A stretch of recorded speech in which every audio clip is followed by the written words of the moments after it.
Buenos días, estamos dando inicio a la tertulia del día de hoy. En esta oportunidad nos acompaña el doctor Gabriel Casillas, quien disertará sobre el COVID-19 y su impacto en los mercados financieros internacionales. Pero antes de iniciar este contenido, palabras de la directora de la Escuela de Economía, profesora María Alejandra Paulini. Adelante, directora. Muchas gracias, Omar. Buenos días. Bueno, estamos muy contentos por la realización de este ciclo de videoconferencias que hemos denominado tertulias económicas. Las tertulias económicas surgen como una iniciativa conjunta entre el profesor Omar Mendoza de la materia de Macroeconomía 3 y de la Escuela de Economía de la Universidad Católica Andrés Bello. Esta actividad trata de contribuir con la formación económica de nuestros estudiantes y de todos los interesados en los diferentes temas que se presentan a través de distintas ponencias que permiten dar a conocer los avances en investigaciones, puntos de vista de la realidad nacional e internacional de cada uno de nuestros invitados. Hoy es la segunda conferencia y tenemos el placer y el honor de contar con la presencia del profesor Gabriel Casillas, a quien agradezco que nos acompañe durante la mañana de hoy. Él nos hablará sobre el COVID-19 y su impacto sobre los mercados financieros internacionales. El doctor Casillas es economista, director general adjunto de análisis económico y relación con inversionistas del Grupo Financiero Banorte, presidente del Comité Nacional de Estudios Económicos del Instituto Mexicano de Ejecutivos de Finanzas. Fue funcionario del Banco de México y economista en jefe para México en los bancos de inversión JP Morgan y UBS. Ha sido profesor de cátedras del Instituto Tecnológico Autónomo de México, la Universidad Anáhuac y el Instituto Tecnológico Monterrey, y ha publicado artículos en revistas especializadas como el Journal of Policy Modeling.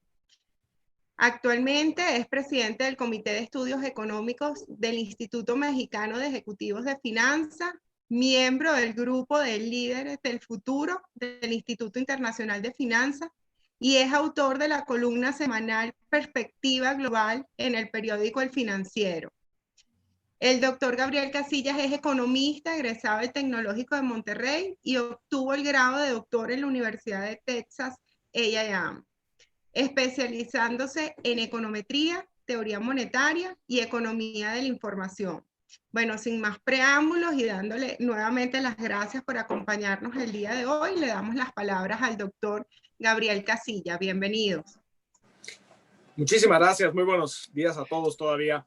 Muchísimas gracias, profesora María Alejandra Paulini. Muchas gracias, profesor Omar Mendoza, amigo Omar Mendoza, a quien tuve el gusto de conocer cuando estudiamos el doctorado en Texas A&M. Omar ya iba de salida cuando yo llegué, pero de todas maneras, afortunadamente tuve el gusto de poder coincidir con él y agradezco muchísimo la invitación que me hizo pues, para poderles platicar a ustedes, al menos del lado mexicano, qué estamos viendo en el equipo de análisis económico. Tres cosas muy rápidas antes de empezar. Uno, ¿qué es Banorte? Bueno, Banorte es un banco mexicano, es el segundo banco más grande de México. En México la banca en general está dominada por bancos extranjeros, como es el caso de Citibank de Estados Unidos, como es el caso de BBVA, este banco español, o Santander, otro banco español. Santander sé que en algún momento estuvo en Venezuela. Y nosotros, bueno, por ejemplo, tenemos con Venezuela una muy buena relación con Banco Mercantil de Venezuela, con el director general Gustavo Julio Vollmer. Entonces, de repente sí tenemos algunas pláticas sobre Venezuela. Y bueno, segundo aspecto es lo que les quiero platicar un poquito aquí, es cómo estamos viendo esta pandemia de COVID-19, qué impacto ha tenido en los mercados financieros internacionales, y sobre todo lo que más me gustaría hacer, y creo que es lo más valioso para un estudiante, espero, es poder reunir el tema académico, ¿no? Que ustedes seguramente con la alta calidad que tiene la Universidad Católica Andrés Bello y además conociendo al profesor Omar Mendoza, seguro les da un bastante alto nivel de macroeconomía 3, entonces seguro muchas cosas las conocen perfecto y hasta se les va a hacer fácil lo que les voy a decir. pero juntar eso a parte académica con el día a día de lo que hacemos los economistas de mercado, ¿no? Entonces, y número 3, pues una vez más quiero agradecer la invitación y espero que les parezca útil. Me voy a ir rápido, espero poder utilizar un español lo más limpio posible de mexicanismos, ¿no? Para que todo se entienda muy bien. Si no, por favor, párenme en seco y explico cualquier cosa. Así como cuando platico con mis amigos venezolanos, luego también hay palabras que definitivamente no utilizamos por acá. Entonces, bueno, empezamos. Entonces, dividí la presentación, que por cierto, todos ustedes van a tener acceso, ya la tiene el profesor Omar en su WhatsApp. Entonces, son 3 temas. Quise empezar con un breve comentario sobre los ciclos económicos, que a lo mejor, insisto, ustedes lo saben perfecto, pero me pareció importante para poderlo ligar con lo que está ocurriendo.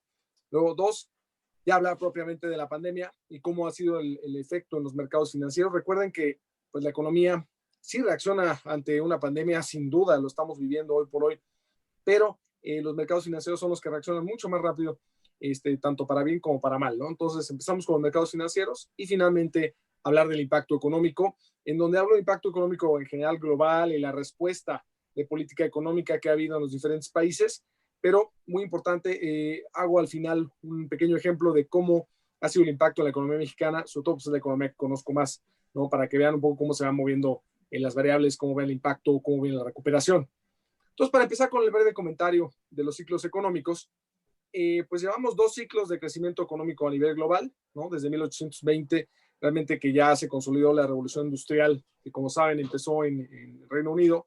La economía global prácticamente ha observado una tendencia de crecimiento positiva. Es difícil conseguir series de PIB, ¿no? De Producto Interno Bruto, desde esas épocas, pero sí hay esfuerzos de verdadera arqueología económica, le llamo yo, para desenterrar esas series y sí se pueden ver cómo a lo largo del tiempo realmente vemos ya pues, un crecimiento económico pues, prácticamente casi ininterrumpido, pero no ha sido así, porque saben que en el corto plazo las economías experimentan estas épocas de expansión o de recesión y esto, como ustedes saben, se les denomina ciclos económicos, ¿no? Entonces, bueno, no sé qué tanto hayan visto esta caricatura, ¿no? Del Correcaminos y el Coyote. En mi época era muy famosa, pero es muy importante, ¿no? Para el proceso de decisiones del ser humano, saber en qué parte del ciclo económico estamos, ¿no? No vaya a ser que luego estemos en una recesión y no lo sepamos y nos pase ahí como está el coyote que piensa que está todavía en una superficie y ya no lo está, ¿no? Entonces, bueno, en ese sentido, así de manera muy académica, y ahorita nos pasamos a la parte mucho más práctica, en los ciclos económicos, como ustedes saben, son estas fluctuaciones que se observan en la actividad económica agregada, ¿no? Sobre todo cuando hay un régimen de libre mercado, ¿no? Entonces, este ciclo consiste en episodios de recesión, que prácticamente ocurren al mismo tiempo en diferentes sectores de la economía, ¿no? No nada más es un solo sector, sino si pasa en industrial, también pasa en servicios, y normalmente están precedidos por un episodio generalizado de expansión, ¿no? Entonces, pues esto pasa y son recurrentes, pasan mucho. Ahora, no son periódicos, ¿no? Si fueran periódicos, sabríamos cuándo van a pasar y eso, pues eso es algo que los economistas llevamos debatiendo mucho tiempo, si realmente sabemos cuándo va a venir la siguiente recesión, etcétera, ¿no? Entonces, bueno, ahora, la verdad, los ciclos económicos han sido la base del estudio de la macroeconomía, ¿no? En donde, pues, las 3 variables que siempre se ha enfocado a la macro es empleo, inflación y crecimiento económico. Y por esto, pues, ha sido muy, muy importante estas 3 cosas, ¿no? Identificar ciclos económicos y en qué fase se dividen. 2, entender las causas de por qué tenemos esta alternancia entre las épocas de expansión y crisis. Y 3, poder instrumentar política económica para suavizar los ciclos económicos. Sus consecuencias, aquí hay toda una ideología donde si debe o no intervenir el gobierno con este activismo económico o no, pero la verdad es que al final del día, fuera de la ideología, los diferentes gobiernos del mundo, por más liberales y libre mercado que sean, pues sí aceptan que las autoridades, tanto fiscales como monetarias, estén interviniendo para tratar de suavizar esos ciclos económicos y que pues se sufra menos, ¿no? Que la población sufra menos. Entonces, bueno, hay varios métodos empíricos que seguro a lo mejor ya ustedes han llegado a ver para identificar los ciclos económicos. Muchos libros de econometría, desde los más clásicos, ¿no? De tratar de dividir las series de tiempo en tendencia, en ciclo y otros factores.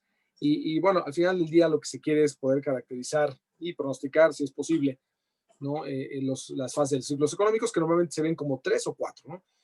4 es la versión que creo que es un poco mejor, que está del lado izquierdo, lo que es la expansión, luego una desaceleración, luego una posible contracción y una recuperación. Y es muy elocuente, creo yo, de platicar de esto ahorita, porque justo estamos viviendo un ciclo económico bien interesante con el COVID, ¿no? Donde veníamos de una época de expansión, ¿no? Como está en la gráfica, en la parte verde de la gráfica del lado izquierdo, ¿no? Llegamos a un pico, el pico prácticamente fue 2019, ¿no? En algunos casos fue el último trimestre de 2019, en otros fue el primer trimestre del 2020, y bueno, ahí como se desaceleró la economía en la mayoría de las economías del mundo, y lo vamos a ver en una gráfica, se tuvieron una contracción económica, se cayó el PIB, ¿no? Y pues ya en muchas ya estamos en recuperación. Entonces yo creo que es un ciclo económico bien interesante que podemos estudiar a la luz de lo que está pasando y que estamos viviendo, ¿no? Como sabemos, luego también a la parte de desaceleración y contracción se le llama recesión, nada más como comentario. Y los puntos de inflexión, como ustedes saben desde sus clases de matemáticas, pues son el pico y el valle, ¿no? Entonces, bueno, ahí no tengo mucho que decir. Y lo interesante de esto es que es bien difícil identificar el pico antes. Ya que pasó, obviamente los economistas somos buenísimos para platicar y para explicar qué pasó, pero antes de que ocurra, pronosticarlo es bien complicado, ¿no? Entonces, bueno, aquí está un ciclo económico. Aquí, obviamente, los ciclos económicos, como dijimos, sí son recurrentes, pero no son regulares ni periódicos. Y además, pues son diferentes porque a veces son causados por diferentes cosas o por una combinación de diferentes factores. Algo importante de esto es que si vemos, por ejemplo, normalmente de 1960 hasta el año pasado, los ciclos económicos, sobre todo muy marcados por el ciclo económico de Estados Unidos, duraban en la parte de fase de expansión 5 años en promedio. Entonces, imagínense, este último ciclo venía desde 2010, empezó en 2010 y ya llevamos 10 años de ciclo económico. Entonces, obviamente, si normalmente el promedio es que cada 5 años hay una recesión y ya llevamos 10, aunque digamos que no son regulares, etcétera, y el promedio ustedes saben que es muy engañoso, al final del día, pues el tema es que ya llegamos a esta pandemia en una fase muy, muy tardía de este ciclo, ¿no? Entonces ya como que la verdad la actividad económica y muchas de las cosas estaban ya pues agotados, ¿no? Y ahorita platicamos en qué sentido. Aquí, por ejemplo, aquí están identificados 3 de los ciclos, creo que no tengo mucho que decirles ahí, es más para ustedes tengan información. Y dentro de estos ciclos, fíjense cómo las fases de expansión y de recuperación pues, pueden variar significativamente, ¿no? Vamos a ver muy, muy claramente cómo en este ciclo económico causado por una pandemia, cómo el ciclo, pues las fases de recuperación y todo van a ser muy distintas a las de otros ciclos. Y bueno, normalmente las recuperaciones se hablan con estas letras, ¿no? En B chica o V, en U, en L, que en L la verdad es que luego pregunta uno cuál recuperación, si nada más te caes y ya no te recuperas. Está la recuperación en forma de W o doble declive. Y mucha gente pregunta cómo va a ser la recuperación en la economía global a partir de la pandemia. Muchos hablan de la famosa B chica, otros de U, poca gente habla de la L, muchos hablan de la W sobre todo porque hay rebrotes, ¿no? Hemos visto cómo después de la primera ola de brote de contagios de COVID-19, pues como que su clásico subió, llegó un pico, bajó, y desafortunadamente en la mayoría de los países del mundo ya estamos en una segunda o inclusive una tercera ola de contagios. Entonces, en dado caso, ustedes saben que el impacto económico no se da nada más por los contagios, sino cuando las autoridades deciden imponer políticas de distanciamiento social o de confinamiento, las famosas cuarentenas. Entonces, eso hace que tenga el impacto económico. Entonces, si en cada brote viéramos que las autoridades imponen estas medidas para restringir la movilidad, estas cuarentenas, pues podríamos tener, pues ahora sí que al revés de los contagios, veríamos una W, ¿no? Ahora, la verdad, yo les voy a platicar al ratito que yo no creo en ninguna de estas letras. Creo que lo que vamos a ver va a ser una recuperación muy distinta, con una forma que no habíamos visto antes. Pero bueno, ahora, decíamos que era importante identificar el ciclo económico, cuáles son las fases, de preferencia poderlos pronosticar y los puntos de inflexión. Pero bien importante es, bueno, ¿qué es lo que causa los ciclos económicos? Y muchas veces lo traemos ya desde Economía 1, ¿no? Sin embargo, creo que vale la pena a veces poner énfasis en cuáles son estas razones y sobre todo también las consecuencias, ¿no? Muchas veces tienen consecuencias sociales bien importantes, seguro en todo el mundo estamos viviendo esto, ¿no? Por ejemplo, cuando hay recesiones, desempleo, normalmente hay oleadas de crimen, enfermedades relacionadas con el estrés, como ataques al corazón, alcoholismo, enfermedades mentales, suicidios, destrucción de estructuras familiares, matrimonios, divorcios, fraudes, robo, violencia. Entonces, desafortunadamente, pues, estos son el tipo de cosas que luego causan la parte baja del ciclo económico. Por eso, muchos desean suavizar ese ciclo económico para que no se exacerben este tipo de males para la sociedad. Al final del día, recordemos que la macroeconomía, por más que veamos muchísimas matemáticas, es una ciencia social y eso no hay que perderlo nunca de vista, ¿no? Entonces, bueno, en ese sentido, ¿cuáles son esas causas? Pues normalmente la teoría económica nos da 6 causas generales de por qué se generan estos ciclos económicos, que probablemente ustedes ya se lo sepan de memoria casi, ¿no? Son los choques externos, que es la más antigua, ¿no? Prácticamente cuando no se sabe qué es, siempre puedes echar la culpa al choque externo. 2, la dinámica de la población. 3, crisis capitalistas marxistas. 4, innovación o innovaciones. 5, psicología del ser humano. Y 6, fragilidad financiera. Pues reviso muy rápidamente estos 6 y ya entramos en materia. Entonces, en la parte de choques externos es la explicación fácil, como decía yo, pues es de las más antiguas, ¿no? Porque prácticamente las primeras teorías del ciclo económico se enfocaban en el clima o en las guerras, ¿no?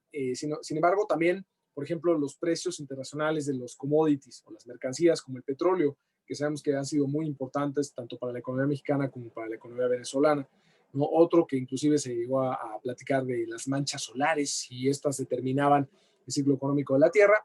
Y aquí también podemos poner la pandemia, porque al final del día son temas climáticos o la naturaleza, epidemias y guerras, ¿no? Entonces, esta sería donde cae la epidemia dentro de las explicaciones de por qué se generan estos ciclos económicos. El segundo es la dinámica de la población. Aquí recordarán este economista Thomas Malthus, ¿no? Que ya desde 1798 le decía que el crecimiento poblacional iba a ser mucho mayor que el crecimiento de los alimentos y que esto iba a provocar, para empezar, bueno, obviamente había una teoría muy apocalíptica, ¿no? De que prácticamente casi se iban a comer las personas, ¿no? Y cosas así muy, muy graves. O ya la versión más sencilla en la cual, pues todo este tema donde de repente la población crece un poquito más de la oferta de alimentos, pues eso reduce la población y así se van ajustando los ciclos. Esta teoría afortunadamente pues quedó un poco atrás, ¿no? Por todos los avances de la tecnología del ser humano, pero bueno, todavía desafortunadamente hay lugares donde sí se puede aplicar un poco este tema. Y 2, inclusive hay, de repente hay oleadas, ¿no? De filosofía que salen de Malthus. Si ustedes han leído algún libro de ficción como los de Dan Brown, hay uno que se llama Inferno, que justamente habla vuelve a rescatar, y es un libro bastante reciente, ¿no? De ficción y todo, inclusive ya hicieron película al respecto, a lo mejor ustedes ya la vieron, pero justamente vuelve a traer estas ideas malthusianas. Nos vamos a la tercera, que es crisis capitalistas marxistas, ¿no? En donde yo creo que independientemente si alguien está o no de acuerdo con el socialismo o el comunismo, creo que es importante sí tomar en cuenta la crítica que le hace Marx al capitalismo, ¿no? En donde pues lo que dijo es que iba a haber expansiones y contracciones cada vez más significativas cuando hay concentración de la riqueza, ¿no? Y entonces, cuando hay concentración de la riqueza, se puede llegar a un crecimiento subóptimo, algo muy sencillo. Si hay mucha concentración de riqueza, pues al final del día el consumo personal de las personas que tienen mucha riqueza, pues no crece mucho. En cambio, si esta riqueza estuviera distribuida entre más gente, podrían consumir más. Entonces, bueno, si bien, insisto, no necesariamente debemos estar o no de acuerdo, sí creo que vale la pena hacerle caso a la crítica que hizo Marx al modelo capitalista en este sentido. 4, innovaciones. Yo creo que aquí las teorías anteriores no tomaban en cuenta el cambio tecnológico, porque pues, no ocurría muy seguido. Sí ocurría, ¿no? De repente inventaban alguna cosa nueva para la siembra o para mejorar toda la parte de como el manejo de animales, ¿no? De ganado, etcétera. Sin embargo, pues no ocurría muy seguido, ¿no? Ocurría pues, cada varios siglos. Entonces, obviamente ya este economista Joseph Schumpeter se enfocó ya en el espíritu creativo del ser humano, en donde el crecimiento económico pues, se alimenta de empresarios que llevan a cabo estas innovaciones. Sin embargo, pues estas innovaciones pues, generan distorsiones también, ¿no? La creatividad pues destruye el equilibrio con el que se ha vivido hasta el momento. Y ahora, algo importante entre estas innovaciones son estas 5, ¿no? El descubrimiento de nuevas materias primas, por ejemplo, B, el desarrollo de nuevos productos o mejoría en la calidad de los productos actuales, C, el avance tecnológico, D, la apertura de nuevos mercados y E, reorganización industrial, consolidación de empresas, etc. Entonces, en ese sentido, aquí me voy a ir, esa es la frase clásica de Schumpeter para que ustedes la tengan.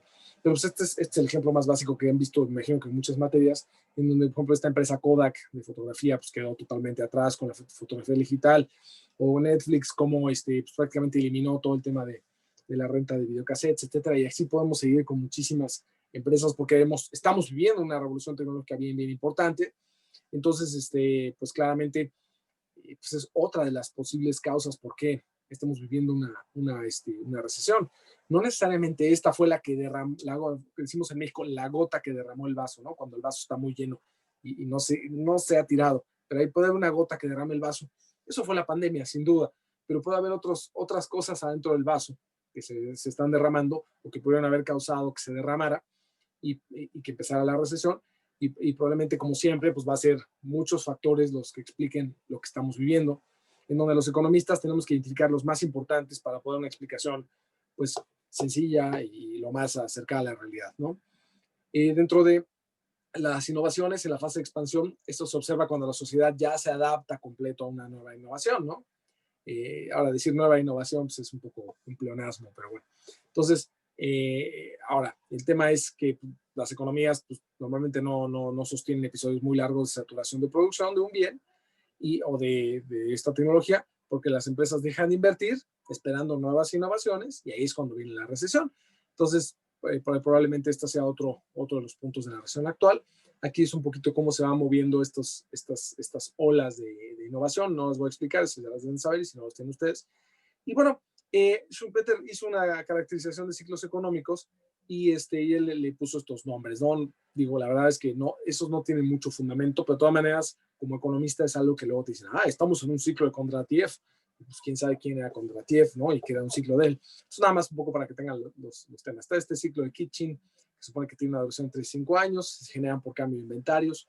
Está el ciclo jugular, ¿no? De 8 y 11 años, que se detonan a partir de innovaciones relativamente menores, como la invención de calculadoras electrónicas, etcétera, aspectos de la inversión fija. Luego están los ciclos de más largo plazo, como estos de Kondratiev, que a veces lo escriben con V, a veces con doble F, que duran entre 40 y 60 años, engendrados por innovaciones significativas, como la utilización de energía eléctrica, etcétera. Yo creo que más que pensar, el de Kondratiev es de 50 años, ¿no? Porque es el promedio entre 40 y 60, hay que pensar de esto como, bueno, ¿qué es lo que pensaban anteriormente en este sentido? Y pues tener idea de qué es lo que está haciendo. Y otro además está el ciclo de Kuznets, ¿no? Que dura alrededor de 15 y 20 años y se desarrolla a partir de inversiones pues, más estructurales, ¿no? Como de infraestructura, etcétera, ¿no? Entonces, bueno, al final creo que no tiene mucho sentido relacionar los ciclos, ¿no? De a ver en qué tipo estamos, en un juglar, ¿no? Pero sí, yo como economistas tenemos que saber este tipo de cosas para que entendamos la literatura, ¿no? Sobre todo ahorita que se está hablando tanto de ciclos económicos, ¿no? 5, ya nada más falta este y otro más y ya. Psicología del ser humano. La psicología del ser humano, bueno, como saben, pues al final del día la economía es un agregado de comportamiento de muchísimos seres humanos. Entonces, los ciclos económicos, sí, las personas tenemos ciclos, ¿no? De que a veces nos sentimos contentos, a veces no tanto, etcétera. Digo, esperamos no estar como cuando éramos adolescentes, pero definitivamente tenemos esos ciclos. Entonces, claramente, esos ciclos se reflejan a nivel agregado, ¿no? Entonces, esta teoría de los ciclos económicos se enfoca en la manera en que los instintos colectivos o de manada, se llaman también herd instincts, hacen que tanto el optimismo como el pesimismo se prolonguen y se contagien, y por eso muchas veces también del lado de la política económica se intenta no nada más pues aumentar el gasto público, o disminuir los impuestos, o bajar las tasas de interés, sino también lo que se intenta hacer es mandar mensajes muy optimistas y muy positivos para justamente despertar estos instintos colectivos de manera positiva y que no duren tanto las sesiones. La información pues, es muy costosa, ¿no? Ya sea porque no estaba disponible como el pasado, o porque ahora hay demasiada información con internet, etcétera, y hay que escogerla, ¿no? Pero pues los agentes económicos normalmente no leen todo, ¿no? Sino toman muchas decisiones fundamentadas en esas corazonadas educadas, ¿no? Eso de que me late esto y pues ya leí estos papers o lo que sea. Hay gente que dice, ya leí lo que me puso mi amigo en Facebook y voy a hacer esto, pero bueno, hay que ver en qué nos basamos.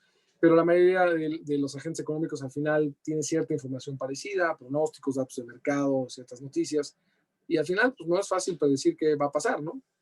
Pero bueno, los ciclos económicos se desarrollan cuando las empresas incorporan estas expectativas en sus planes de negocio. Si todo el mundo está diciendo que va a haber una recesión, pues las empresas empiezan a decir, no, hay una recesión, hay que prepararnos, hay que reducir la estructura de costos, reducir deuda, etcétera. Entonces, bueno, las expectativas pesimistas tienen un efecto en la economía, así como las positivas, y por eso es que es importante, pues, o por eso más bien muchos políticos o autores de política económica intentan mandar casi siempre puro mensaje positivo, porque mientras ellos están en el poder, pues no quieren ver una recesión, pero bueno, a veces no se puede siempre, ¿no? Y es mejor también tener ahí el toque de realismo en ese sentido y para poder tomar las mejores decisiones.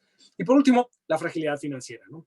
Minsky, este economista americano, en 1986 atribuyó los ciclos económicos a la salud del sistema financiero. Entonces, cuando los gobiernos o las empresas o los hogares de repente se endeudan muchísimo, entonces por un tiempo y pues de repente se encuentran en crisis porque normalmente hay cuestionamientos sobre la sostenibilidad, sufren este momento Minsky que le llaman, o Minsky Moments, ¿no? Entonces, por ejemplo, ahí está el señor sentado muy cómodamente leyendo el periódico en la vía del tren, ¿no? Y de repente pues resulta que le puede arrollar el tren, ¿no? Y entonces hay que tener cuidado con eso.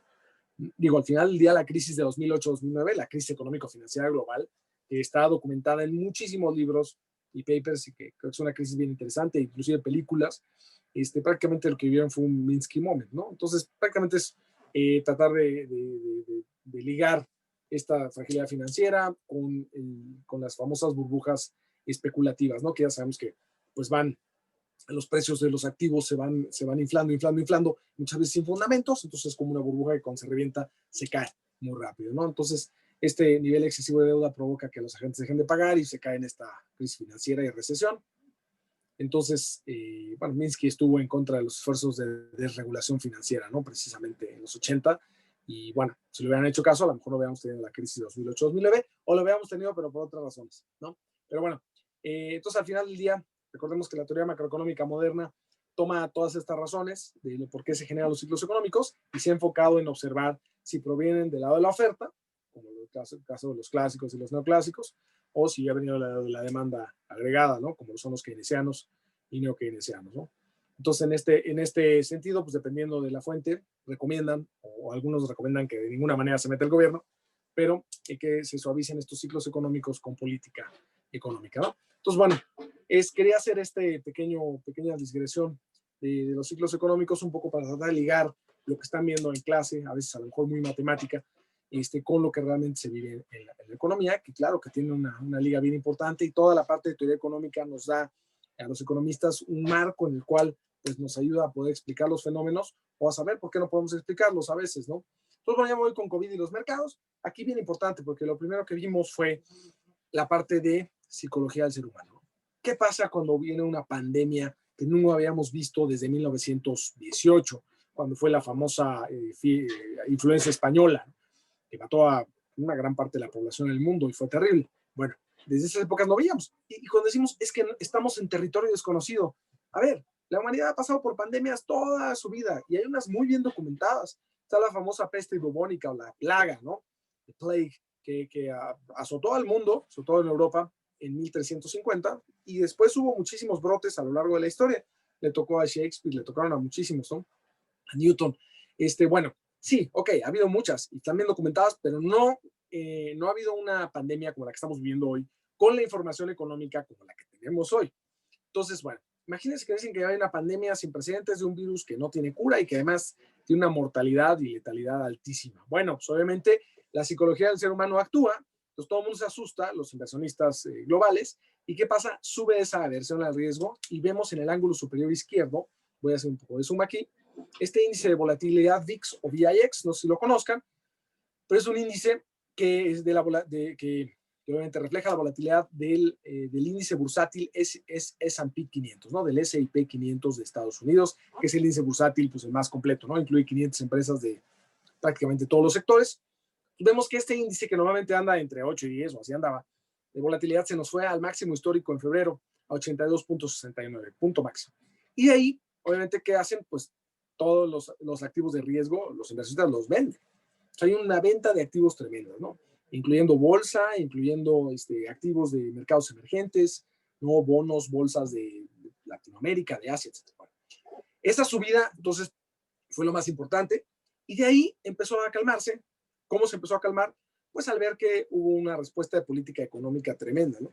Pues muchos, el 99% de los países se pusieron de acuerdo, algunos y otros no se pusieron de acuerdo, pero lo hicieron, en aumentar el gasto público, en instrumentar políticas fiscales muy expansivas, sin precedentes. En Estados Unidos el déficit se amplió casi 19% del PIB, algo que nunca habíamos visto. La deuda de la mayoría de los países está a niveles de la Segunda Guerra Mundial, donde había crecido muchísimo. Y además, los bancos centrales se pusieron a bajar tasas como locos. En Estados Unidos se volvió a bajar la tasa a niveles cercanos a cero, en algunos lugares está negativa. Y además, recuerden que en economía todo es precio o cantidad, ¿no? Entonces, si en el precio, que es el precio del dinero, es la tasa de interés, ya bajaste las tasas a cero y no quieres irte a terreno negativo porque puedes distorsionar demasiado la economía, ¿qué haces? Pues estimulas por el lado de la cantidad y te pones a imprimir billetes como loco. Obviamente esos temas, esos supuestos de que los puedes entregar vía helicóptero son muy complicados de hacer en la vida real, ¿no? Además de que ocasionan muchos disturbios. Lo que se hace, lo que han hecho los bancos centrales es comprar activos, ¿no? A todo el sistema financiero le compras bonos, acciones, bueno, en algunos casos acciones, ¿no? Casi nunca, pero Banco de Japón se ha comprado acciones. Pero otros bancos centrales comprar bonos, primero gubernamentales y luego bonos de empresas, y tal que al comprar bonos tú quedas a cambio dinero, liquidez. Lo que quieres que estén líquidos. Y con toda esa liquidez que mandas, pues también es la otra forma de estimular la economía cuando ya bajaste la tasa pues muy cerca, a niveles cercanos a cero o a cero. Entonces, eso pues hizo que se calmaran muchísimo los mercados, etcétera, y es lo que hemos visto. Entonces hemos visto segundas olas de derrote. Obviamente después el tema más importante para los mercados es el tema estructural, si ya hay vacuna o no, y la verdad los esfuerzos de las vacunas van bastante avanzados, eso también da optimismo, ahorita lo veremos. Entonces, en línea con esta gráfica, que es la más importante de cómo se generó el impacto en los mercados financieros, así se movieron los demás mercados financieros. Pero antes de pasar a ellos, algo bien relevante es que si ven esto, la verdad es que vean, en febrero o marzo no había ni un solo dato económico en el mundo que te dijera que va a haber una recesión y no del calibre que te está mostrando esta gráfica. Entonces el mercado se adelanta, ¿no? O sea, así como se adelanta el mercado a ver que que iba a haber una recesión sin precedentes o vamos, muy profunda, también después se adelantó para pensar en que viene una recuperación muy importante. Entonces, ese es el tema. Los mercados se adelantan siempre para lo bueno, para lo malo, y se ve muy claro. Aquí, por ejemplo, en los índices bursátiles, ¿cómo reaccionan las bolsas en diferentes partes del mundo? De la misma manera, nada más que obviamente al revés. ¿No? Si sube la versión de riesgo, vendes activos de riesgo, se cayeron las bolsas al unísono en febrero y marzo y se han ido recuperando, ¿no? Ahora, aquí viene importante, porque si ven cómo está la forma de recuperación, ¿ven una B chica o una V? No. ¿Ven una U? No. Y no estoy pidiendo una porra, ¿eh? Lo que ven ahí es que parece una palomita de los tenis o del calzado deportivo de Nike, o de Nike, como quieran decir. Entonces, esa es la forma en cómo pensamos que se va a recuperar la economía. ¿Por qué? Porque lo estamos viendo y además porque en los mercados financieros así lo estuvieron pronosticando, que la economía no iba a regresar en B chica. Y es normal. Cuando tú cierras la economía porque impusiste cuarentenas, pues todo cierra, ¿no? Pum, se cae todo al unísono. Pero a la hora de que la reabres, unos pueden abrir, otros abren, pero desafortunadamente pues no enfrentan la misma demanda, los restaurantes, etcétera. La gente pues no puede ir tanto, ¿no? Hay muchísimas restricciones, ¿no? Pues no puedes tener más de cierto número de personas por mesa, etcétera. Y otras no pueden abrir, como es el tema de los conciertos masivos, ¿no? El turismo, todo lo que implica mucha interacción humana o aglomeración. Entonces, claramente, pues por estas razones propias de la pandemia, tienes esta forma de palomita de Nike. Ahora, hay de palomitas de Nike a palomitas de Nike. Hay unas que se regresan muy rápido a donde venían, como es el caso de la línea amarilla y o la azul, ¿no? La amarilla es el índice de Shanghai Composite de China. Por cierto, no tiene ninguna connotación racista, salió en amarillo. Y la azul es el S&P 500 de Estados Unidos, ¿no? Y las otras, por ejemplo, el caso de México, de la roja, o el Bovespa, la bolsa de Brasil en verde, pues nos está costando mucho más trabajo regresar de donde veníamos, mucho por los apoyos fiscales y monetarios que no han sido tan importantes como los que se pueden instrumentar en los otros países, ¿no? Entonces, bueno, perdón, otro mercado, aquí estamos en la bolsa, vámonos a las divisas, ¿no? Aquí, a ver qué pasó, lo mismo, vende todas las divisas, vámonos al dólar.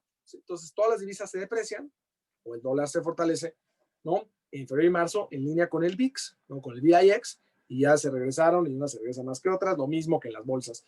Y finalmente, en el tema de riesgo país, que se ve mucho por el famoso CDS, ¿no? CDS es el Credit Default Swap.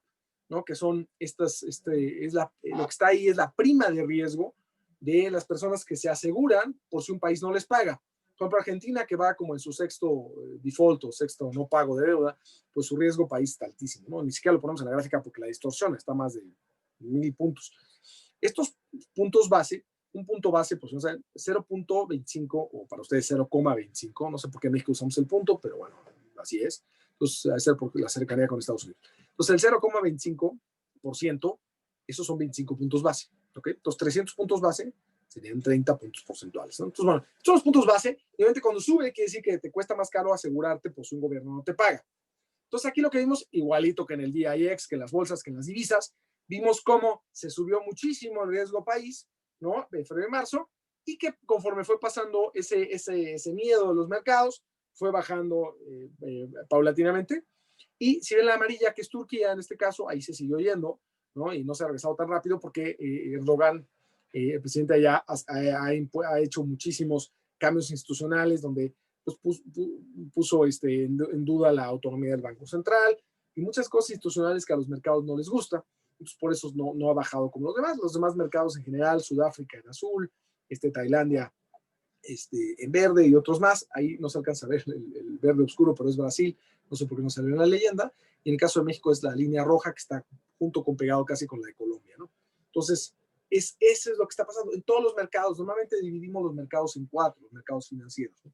Los dividimos ya sea los mercados bursátiles, de divisas, en el mercado de bonos y el mercado de crédito, que normalmente son los bonos corporativos, ¿no? Son los 4 grandes mercados y de ahí, pues si compraste un bono, pues es un mercado de bono. Si compraste un derivado de un bono, como un swap, un forward, entonces compraste algo del mercado de bonos. Entonces de ahí se dividen entre mercados spot, mercados de derivados, ¿no? Como son los futuros, los forward, las opciones. Entonces más o menos en esos es como se dividen los mercados en general. Y normalmente en este tipo de episodios que son globales, pues todo funciona con la misma lógica como se ve en estas 4 gráficas al menos, ¿no? Entonces, bueno, otro tema importante de los mercados ha sido lo que los mercados están pues pagando por tener una acción de empresas tecnológicas. La gráfica de la izquierda, si ven la línea roja, esas son el valor de capitalización de mercado, es decir, multiplicando el precio de las acciones, ¿no? Lo que están pagando, el precio en la bolsa, por el número de acciones, es el valor de capitalización de solamente 6 emisoras, 6 empresas, ¿no? Estas 6 empresas le llaman FAM. ¿Y qué son? Pues son Facebook, Alphabet, que como saben es Google, Amazon, Apple, Netflix y Microsoft. Estas 6 emisoras, empresas de tecnología, vean su valor de capitalización y ¿saben cuál es la línea gris? El valor de capitalización de todas las demás acciones de la bolsa en Estados Unidos, ¿no? Esa es del S&P 500, digamos, la roja trae 6 y la otra trae 494, ¿no? Entonces, bueno, vean cómo se ha subido muchísimo de 2015 a la fecha, sobre todo ahora se ha exacerbado más el movimiento, que ahora ya prácticamente es más de 2.5 veces el valor de capitalización de todas las demás. ¿Por qué? Pues algunos piensan que es una burbuja, ¿no? Que no tiene fundamentos y que eventualmente se va a caer. ¿Será o no burbuja? Recuerden que lo que dije, los economistas somos buenísimos para decir cuando ya pasó algo, ya se reventó la burbuja, sabemos que es una burbuja, la explicamos con lujo de detalle. Pero cuando no se ha roto la burbuja, somos malísimos para pronosticarlas. Entonces, pues hay que tener mucho cuidado con eso. Pero pues hay formas de ver si realmente hay burbuja o no, y cada vez hemos ido aprendiendo más. Tal es el caso que, por ejemplo, a Robert Shiller, ¿no? Este economista en Estados Unidos de la Universidad de Yale, le dieron el premio Nobel de Economía justo por estos estudios de las burbujas especulativas, ¿no? Entre otras cosas. Entonces, en este sentido, ¿qué vemos aquí? ¿Burbuja o no? Bueno, yo creo que una parte es que la tecnología, el avance tecnológico sí estaba siendo muy importante y todo, pero el COVID, la pandemia, lo que hizo es que realmente adoptáramos la tecnología de manera mucho más rápida, ¿no? Acá en México, por ejemplo, muchos señores ya un poco más grandes de edad, abuelitos que no les gustaba comprar con las aplicaciones, ya están comprando porque no pueden salir a la tienda a comprar. Entonces, o por ejemplo, estamos teniendo ahorita una conferencia de Zoom, lo cual doy gracias que podamos tenerla, aunque me gustaría más estar ahí con ustedes de manera física. La verdad es que al final del día, pues incrementarla o acelerar muchísimo la adopción de tecnología está haciendo que los mercados o los participantes de los mercados paguen mucho más porque están trayendo valor presente todos esos flujos que van a generar ahora las empresas de tecnología. Entonces, a lo mejor no es tan burbuja, ¿no? Por un lado. Ahora hay otras formas de verlo. Hay, por ejemplo, estos modelos de evaluación que ustedes en economía financiera seguro los pueden ver, están del lado derecho. Hay muchos modelos de evaluación. Yo utilizo el más sencillo, no es el que más utilizo, pero es de los que más utilizo. Es el que está en medio, que es PU, significa el precio entre la utilidad. Entonces divides tú cuánto está pagando el mercado entre la utilidad que puede generar, cuántas veces. Y, por ejemplo, hay que usar una referencia. Entonces, una referencia es, por ejemplo, 1999. Había la famosa burbuja de las .coms en Estados Unidos, que era el auge de todas estas empresas que con una página de internet de repente ganaban mucho dinero sin tener pues, edificios o empleados a veces. Entonces, ahí sabemos que fue una burbuja y que se reventó. Entonces, por ejemplo, vemos la barra de medio gris, el precio-utilidad, de 1999 andaba en casi 66 veces lo que pagaban los participantes de los mercados, su precio entre la utilidad que generaban. Entonces, imagínense, ahorita cómo están esos PU de las empresas en rojo, de las tecnológicas, 34 veces. ¿Será burbuja o no? A mi parecer, por las razones fundamentales que le estoy dando de la adopción de tecnología y por ver los PU, la verdad es que pienso que no es burbuja generalizada de mercado. Vamos a ver si no al rato me reclaman todos, pero por el momento yo creo que no es burbuja.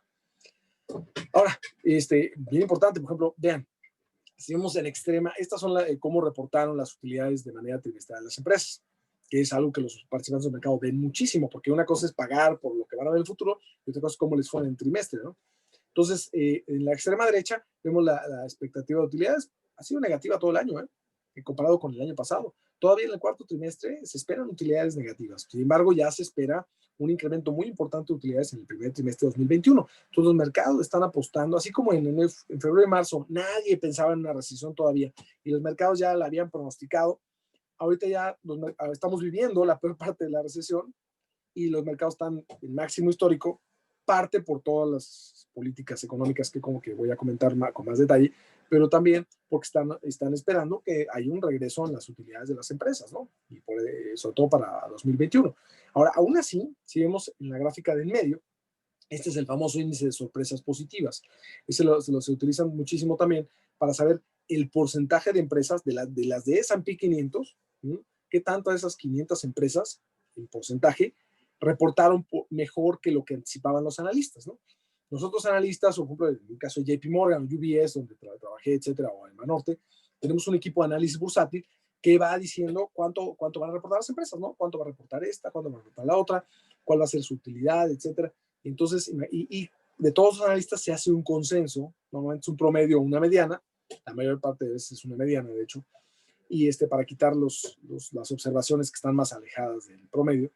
Y entonces con esa mediana se comparan y resulta, por ejemplo, que en esta gráfica del medio, 84.3% de las empresas del S&P 500, ¿no? De esas 500 empresas, reportaron mejor a lo esperado, todas casi pérdidas, pero menores pérdidas a las que los analistas pronostican. Entonces, por eso también hay pues, bastante emoción en los inversionistas por invertir en las bolsas a nivel mundial y por eso están en niveles máximos históricos. El Dow Jones llegó a 30,000 puntos la semana pasada, ¿no? Pero bueno.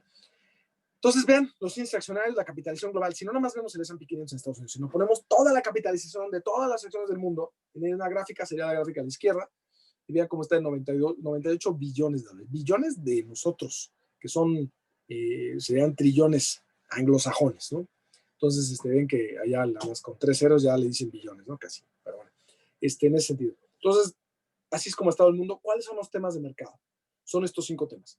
1, el más importante en medio, avances de la vacuna de COVID. Ese es el punto más relevante por lo cual los mercados están contentos. Ahorita platico un poco más. 2, arriba a la izquierda, el triunfo de Joe Biden en Estados Unidos, que ya no había ganado Trump, que era alguien pues, populista y que la verdad se peleaba con todo el mundo, etcétera. Pero sí querían que ganara Biden, pero no con un congreso completo. Querían que sus legisladores estuvieran divididos, porque Biden quiere subir impuestos y a nadie le gusta pagar impuestos, ¿no? Entonces, a las bolsas tampoco. Entonces, están contentos con el Congreso dividido porque va a ser más difícil aumentar impuestos. 3, abajo a la izquierda, que esté Jay Powell, ¿no? Que es el presidente de la Reserva Federal, que ha sido sumamente expansivo, y que además ahora Biden haya nombrado a Janet Yellen, expresidente de la Reserva Federal, ¿no? Como secretaria del Tesoro, que ella también fue alguien pues, muy expansiva, ¿no? Entonces, imagínense, expansión por el lado monetario, del lado de Powell, del lado izquierdo, y expansión por el lado fiscal, del lado de Janet Yellen, del lado derecho. 4º punto, transición Trump-Biden arriba a la derecha. Se esperaba que como Trump no ha concedido la victoria de Biden, no ha aceptado su derrota en la elección, cosa que no habíamos visto en un país desarrollado en muchos años. En México, por ejemplo, sí lo hemos visto mucho, pero en Estados Unidos no. La verdad es que sí, esa transición pues, se pensaba que iba a ser muy complicada y no lo ha sido tanto, la verdad, al final del día, a pesar de que es un conflicto postelectoral importante. Y abajo a la derecha, también el último, ¿no? El último tema de mercado, que es este sexto punto, perdón, quinto, que es la laxitud monetaria y fiscal en todo el mundo. Todavía el Banco Central Europeo, en diciembre, se espera que aumente su programa de compra de activos, es decir, su estímulo cuantitativo, lo que decía que compran activos y arroja liquidez. Entonces, son los 5 temas de mercado y por eso están de plácemes, ¿no? Por eso están tan contentos, el máximo histórico, etc. Bueno, el Congreso dividido les platico nada más muy rápido. En Estados Unidos, pues saben que son 2 cámaras, ¿no? Del lado izquierdo está la Cámara de Representantes, que ganaron los demócratas en azul, ganaron 222 curules o asientos, tenían 235 en la legislatura pasada, o sea, perdieron 3, pero aún así tienen mayoría, pues, esos están contentos, pero lo que realmente les da mucha alegría a los mercados es del lado derecho. Tiene el caso del Senado, que todavía no se termina de definir, ¿no? Son 100 senadores, 2 por cada estado, y Estados Unidos tiene 50 estados. Tiene 48 los demócratas y 48 los republicanos, donde están en debate 2. Dicen 2, pero les faltan 4, no 2. Lo que pasa es que 2 son independientes, de un partido independiente, más bien, no tiene partido, por eso son independientes, perdón. Entonces, ellos normalmente votan con los demócratas, pero los otros 2 que faltan son los del estado de Georgia, donde todavía no se definen, probablemente hasta enero sepamos, y vamos a ver cómo se pone eso, pero al final del día, el Congreso dividido es lo que también tiene contento al mercado, porque Biden no va a poder subir impuestos tan fácil. Y algo muy importante de todo esto, para terminar el tema del mercado y entrar al impacto económico, es el tema del dólar, ¿no? El dólar, ¿qué pasa cuando tiene como ciclo, se debilita, se aprecia, se debilita o se fortalece? Bueno, normalmente lo que hemos visto, y aquí hay en esta gráfica lo que tenemos en la línea roja, es el DXY o DXY, que es un índice del dólar. Ustedes lo pueden buscar en internet, contra varias divisas, particularmente contra el euro, pero pues te da una idea como del dólar en su versión más pura, ¿no?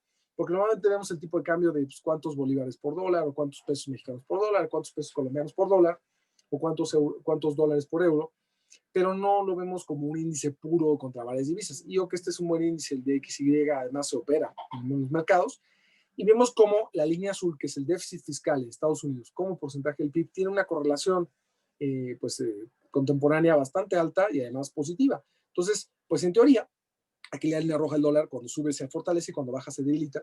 Deberíamos ver que ahora que expandió tantísimo el déficit fiscal de Estados Unidos, pues debería el dólar debilitarse más. De hecho, lo hemos visto debilitarse significativamente, ¿no? Ya en los últimos meses.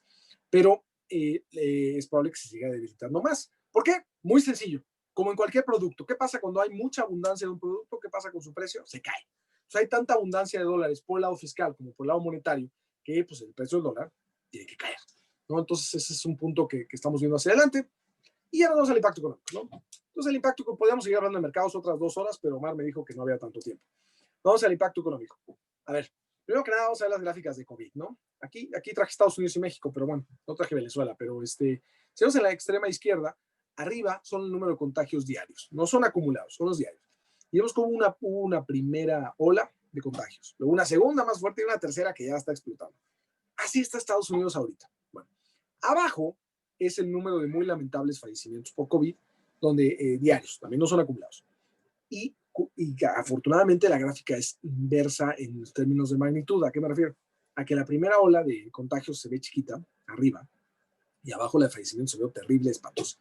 La segunda ola de contagios se vio un poco más grande y en cambio la segunda ola de fallecimientos se vio más chica.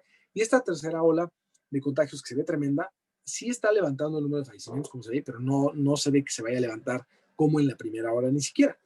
Y esto tiene que ver con 3 cosas. Uno, los hospitales están aprendiendo a tratar mejor el COVID, ¿no? Le están inyectando plasma de gente que ya le dio, están utilizando ciertos esteroides como la dexametasona, etcétera.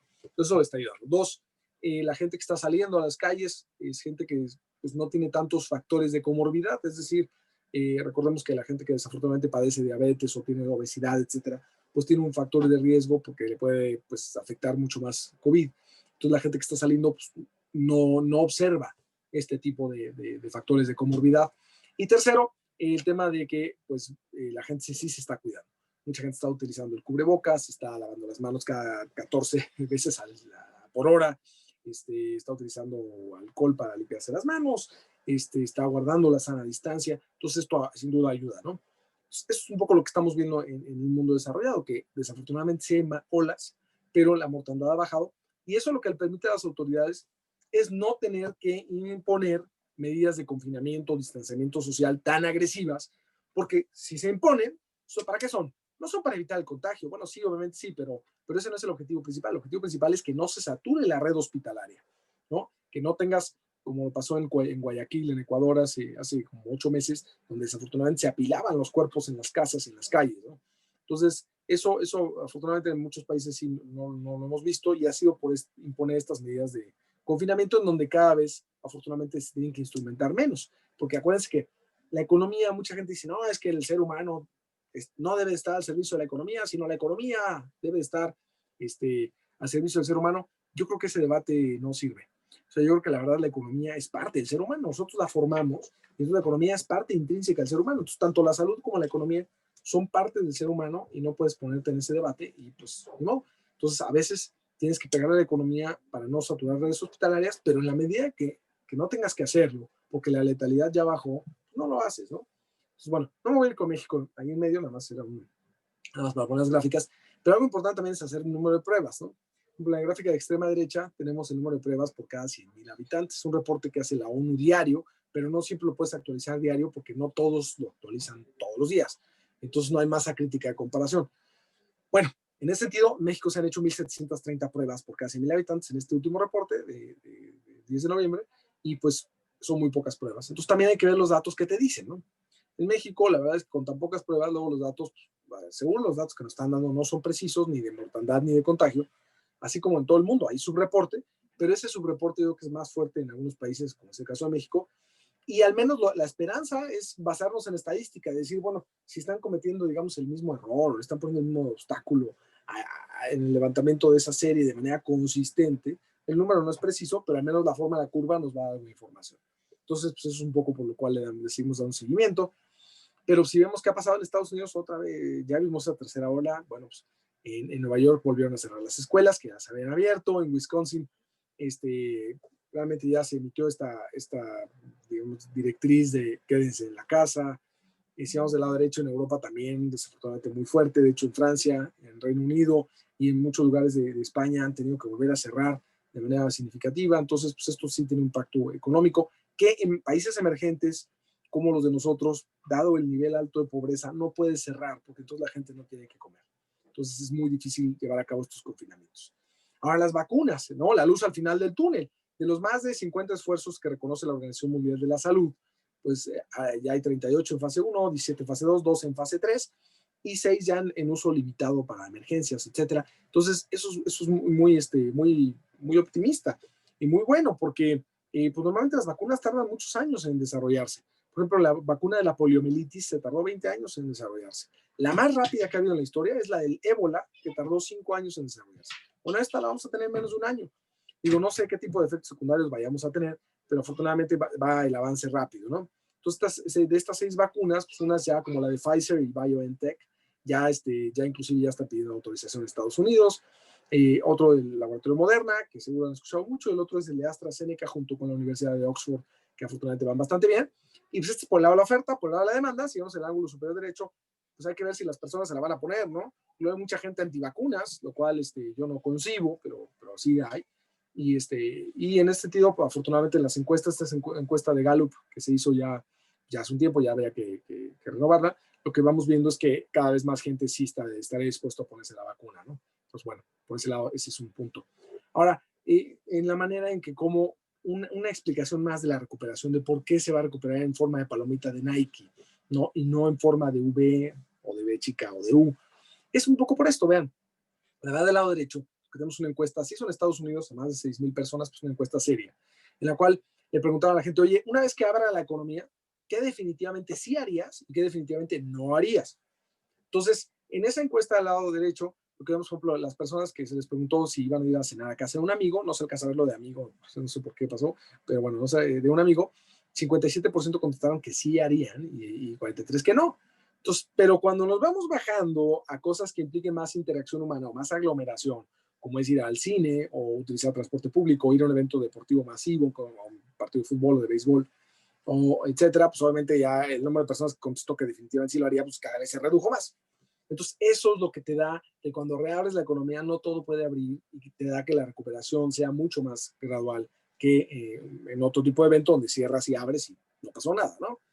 Entonces, bueno, eso es importante. Por eso, de estas gráficas que les presenté hace rato de Béchica, yo la que pienso que nos vamos a recuperar es la del ángulo inferior derecho, ¿no? La palomita de Nike, del calzado deportivo, de la ropa deportiva. Así es como creo que nos vamos a recuperar.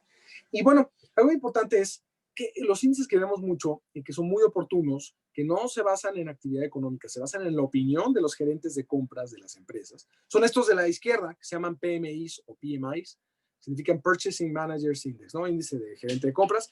O sea, ahí se les pregunta. De hecho, aquí en México, el PMI lo hace el Instituto Mexicano de Ejecutivos de Finanzas, el IMEF, del cual formo parte, y en el comité pues, discutimos todo la generación de estos datos, etcétera, y participamos en la creación del índice. Entonces, estos índices PMI que se hacen en todo el mundo, que por cierto hoy se publicaron muchísimos, incluyendo el de China, vemos cómo pues estos índices, cuando acaba noviembre, sale el índice de noviembre, ¿eh? Es muy oportuno, mucho mejor que el PIB y que todos esos pues datos duros de actividad económica que salen a veces 1, 2 o hasta 3 meses después. Entonces, estos índices son muy oportunos y además si sacamos la correlación de cómo se comportan estos índices PMI con los de datos duros, de la producción industrial, etcétera, tiene una correlación positiva y muy alta. Entonces, los usamos mucho y lo que nos dijeron estos índices PMI, tanto de manufactura arriba como de servicios abajo, es que íbamos a tener una crisis sin precedentes, en muchas décadas no habíamos tenido, pero que íbamos a tener una cierta recuperación y ahí sí se ve la B chica. Pero una cosa importante es que acuérdense que estos son índices de opinión y abajo de 50 significa contracción, arriba de 50 significa expansión. Entonces, en este caso, pues como que apenas si regresamos a un nivel de expansión entonces está costando trabajo. Entonces, eso no quiere decir que la recuperación sea en B, pero la reactivación sí ha sido rápida. Ahora, para que se den cuenta de cuál es la extensión geográfica del impacto del COVID, el impacto económico de COVID, vean la gráfica a la derecha. Ese es el número de países que enfrentan recesión cada año. Vean desde los 80s para acá, cómo ha habido más o menos la mediana ahí, que son para quitar las crisis. Nos dan 24 países por año, más o menos, que han enfrentado una recesión. En la crisis económico-financiera global de 2008-2009 hubo 90 países en recesión y en esta ocasión son 167 países. Esta gráfica desafortunadamente no la podemos echar para atrás porque no hay datos, pero 167 países. ¿Cuántos países son? Son alrededor de 200 en el mundo. De hecho, bueno, son más, pero 200 en el mundo son más o menos los que forman parte de las Naciones Unidas o del Fondo Monetario Internacional, que forman el 99% del PIB global. Entonces, 167 países en recesión este año para que se den cuenta de la extensión del impacto geográfico. Ahora, ¿cómo estuvo por fases? Fue pegando, ¿no? Pues, ¿dónde salió el brote de COVID? Pues en China. Pues en China, vemos en el ángulo superior izquierdo, vemos cómo le pegó con una caída del PIB de 6.8%. Aquí es importante ver qué datos estoy dando. Estoy dando primer trimestre de 2020 contra primer trimestre de 2019, es una tasa anual, y ese es como lo miden en China. Entonces, menos 6.8, que ha sido su peor caída en la historia, y no nada más eso, su única caída desde 1992 que publica el PIB de manera, digamos, trimestral. Entonces, de ahí afortunadamente recuperó rapidísimo el crecimiento. El segundo trimestre creció 3.2 y el tercer trimestre que acaba de reportar hace unas pues ya semanas, 4.9% de incremento, tercer trimestre contra tercer trimestre del año pasado. Entonces, ahí se ve muy claro cómo impacto primer trimestre ya salieron. ¿Qué pasó en Europa, en la eurozona? Ahí les pegó un poquito en el primer trimestre porque pues, fue viajando el COVID hacia Europa, ¿no? Igual que la peste bubónica, así también, tal cual. Bueno, entonces llegó a Europa, les pegó algo en el primero y en el segundo trimestre les pegó durísimo con una caída trimestral de 3.1, que ojo, esa caída es trimestre a trimestre, no es segundo contra segundo del año pasado, sino es segundo de 2020 contra primero de 2020. Entonces no es comparable, ¿no? Y además después ya tuvieron en el tercer trimestre una reactivación importante en Europa con un incremento de 3% trimestre a trimestre. Entonces, ¿qué comparamos contra China? Usamos el dato en negro. O sea, todavía con la recuperación de 3, Europa está menos 4.3% tercer trimestre contra tercer trimestre del año pasado. Es la que es comparable con el más 4.9 de China. Es que sí que China recuperó el crecimiento de volada y en cambio la eurozona se está tardando, ¿no? ¿Qué pasó en Estados Unidos? Pues siguió bajando la pandemia, ¿no? De Europa hacia América, llegó a Estados Unidos y vimos cómo le pegó, en el primer trimestre ni le pegó, pero el segundo le pegó durísimo, se cayó 9% el PIB en Estados Unidos. Este es trimestre a trimestre, para compararlo con la Europa, así lo reportan, y de hecho lo reportan trimestre a trimestre y lo anualizan, ¿no? O sea, no lo multiplican por 4, hacen el 1 más la tasa, ¿no? Elevada a la cuarta potencia y le restan 1. Entonces te quedan unas tasas por ejemplo, la última, ¿no? La del tercer trimestre, que es 7.4, te quedó en 32%. Bueno, para hacerla comparable con China y con Europa, con el negrito, ¿no? Todavía con este rebote de 7.4 trimestral, tienen una tasa negativa de tercer trimestre contra tercer trimestre de menos 2.9%.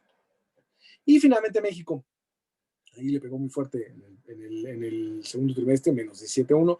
Tuvimos un rebote de 12% en el tercer trimestre y todavía estamos 8.6% con respecto al año pasado. Entonces, probablemente la economía mexicana caiga a 9%, pero bueno, este año. Ahora, vamos a hablar, estos son los impactos, vamos a ver la respuesta de política económica. Por el lado fiscal, tenemos unos esfuerzos de política fiscal sin precedentes, ¿no? Aquí, por ejemplo, vemos cómo Japón, Italia, Alemania, Australia, Canadá, 30, 40% del PIB, ¿no? Ya sea por un lado de ayuda directa, ¿no? De aumento de déficit público, dándole dinero a las personas o a las empresas para preservar el empleo, ¿no? Hubo por el lado de la oferta, hubo por el lado de la demanda, y también ayuda por el lado financiero, ¿no? De garantías o créditos especiales por medio de las bancas de desarrollo, etcétera, para que las empresas que estaban sufriendo problemas de liquidez, pues salieran adelante. Y es normal, pues muchas empresas durante los confinamientos, ¿qué pasó?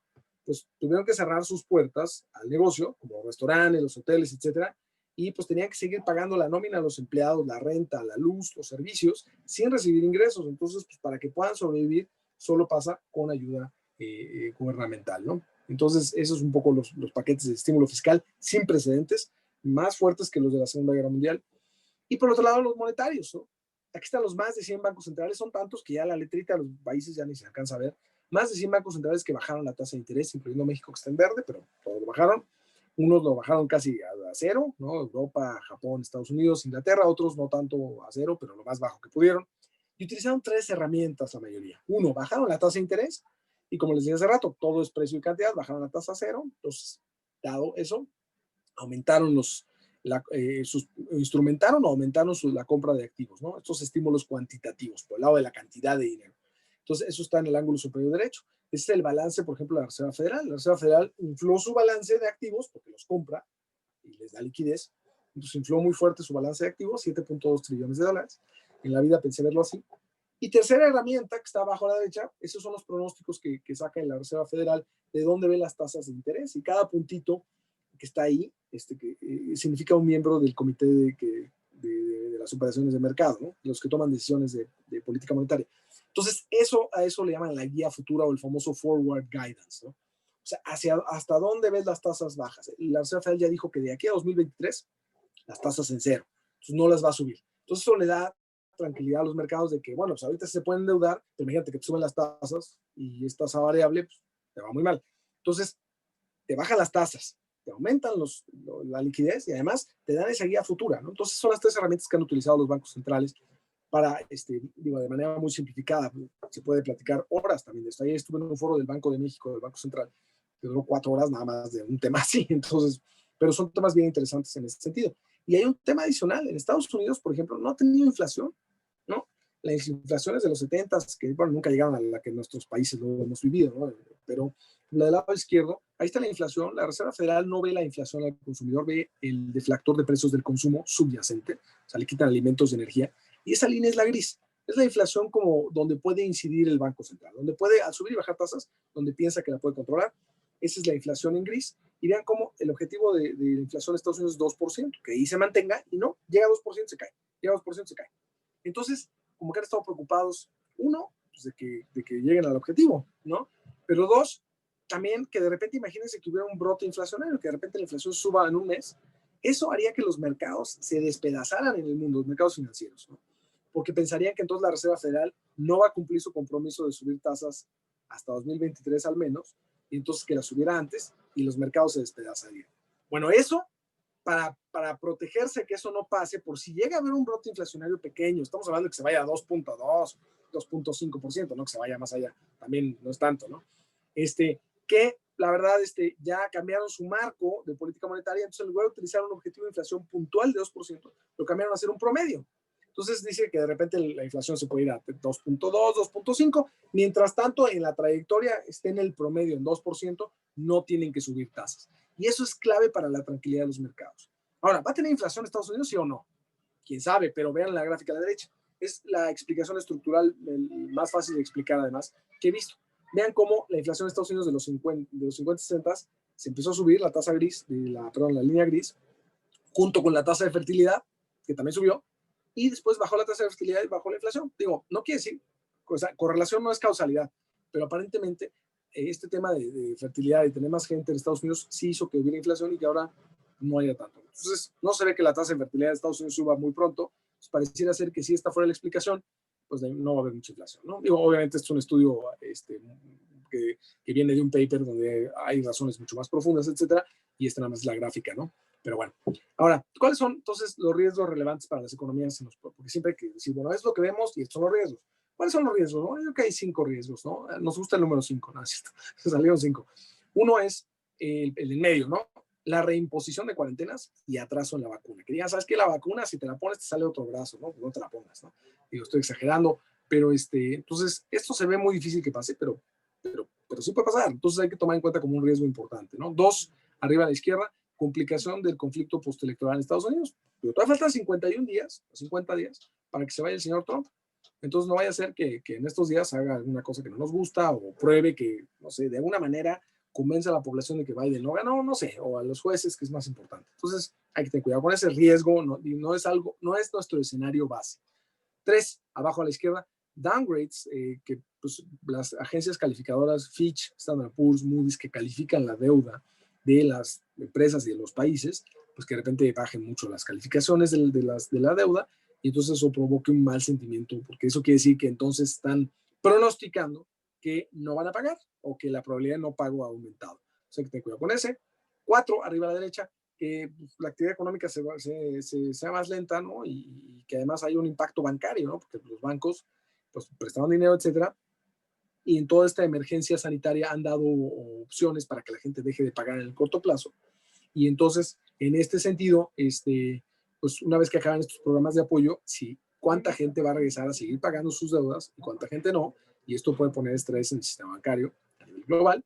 Y 5, abajo a la derecha, otros riesgos geopolíticos. Nunca sabemos dónde va a estallar una guerrita, dónde va a haber un ataque terrorista o un ciberataque de proporciones que no hemos visto, ¿no? Entonces, ese tipo de cosas pues, siempre están en un riesgo y hay que ponerlo. Pero bueno, no sabemos de dónde va a venir.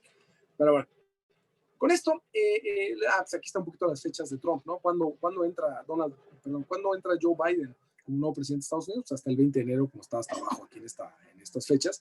Pero pues, todavía hay fechas interesantes. Por ejemplo, es probable que Trump ya acepte su derrota el 8 de enero o el 14, perdón, el 8 de diciembre o el 14 de diciembre, ya en 8 o en 8 días o en 2 semanas.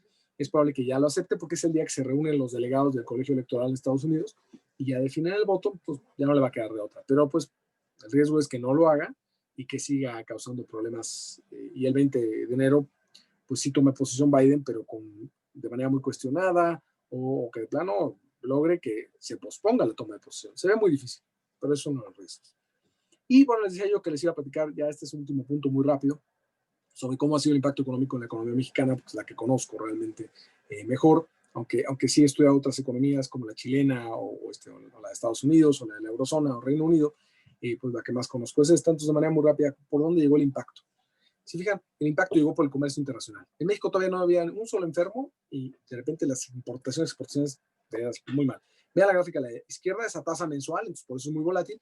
Vean las exportaciones como en abril, que empezó aquí que nos llegó ya económicamente el COVID, se cayeron casi 40% en rojo y las importaciones se cayeron 20%. Y recuerden que México es una economía muy abierta. Si sumamos exportaciones e importaciones y lo dividimos entre el PIB, que es el famoso coeficiente de apertura, estamos más o menos arriba del 65%. Somos una economía muy, muy abierta. Entonces se cayeron terrible las importaciones y las exportaciones, pero así como fue lo primero que nos impactó y nos impactó muy fuerte, fue lo primero que se reactivó y se reactivó muy rápido. Si vemos ya para julio, las exportaciones habían crecido 80% tasa mensual en rojo y en verde las importaciones casi 24%. Ahí denota que mucho del impulso que estamos sufriendo, que bueno, el golpe y luego del impulso, pues viene del exterior, es un choque externo, porque las importaciones pues, no respondieron tantísimo. Ahora, si lo vemos todo el comercio internacional, exportaciones más importaciones, del lado derecho, esa es tasa anual. Ahí ya no es tasa mensual, que es tan volátil. Entonces vemos cómo en abril se nos cayó el comercio 52%, ¿no? Todo nuestro comercio de abril a abril del año de 2019, y como ahorita prácticamente estamos casi en cero, ¿no? Con respecto a octubre del año pasado. Entonces es lo que más rápido se ha recuperado. Y en ese sentido, del lado de la oferta agregada, saben que la oferta está basada en producción industrial, servicios y producción agropecuaria o agrícola, y vemos cómo en la gráfica del medio la producción industrial, por ejemplo, se cayó muy fuerte la manufactura, que en México es muy importante, la manufactura es muy importante, representa alrededor del 19% del PIB, entonces se cayó durísimo la manufactura, ya se está regresando, entonces después de la mega caída casi del 60%, ya estamos cerca de niveles pre-COVID. En el caso rojo, en el caso verde, que es la construcción, se cayó también muy fuerte, pero no hemos regresado. Estamos como en un 65% de niveles pre-COVID. En el caso de la minería, esa se ha seguido cayendo y la minería, pues, ya saben, tiene el componente petrolero, que desafortunadamente desde 2004, que México producía 3.5 millones de barriles al día, hoy producimos la mitad, ¿no? Entonces, pues no se ha podido recuperar. No ha habido un solo año en que aumente.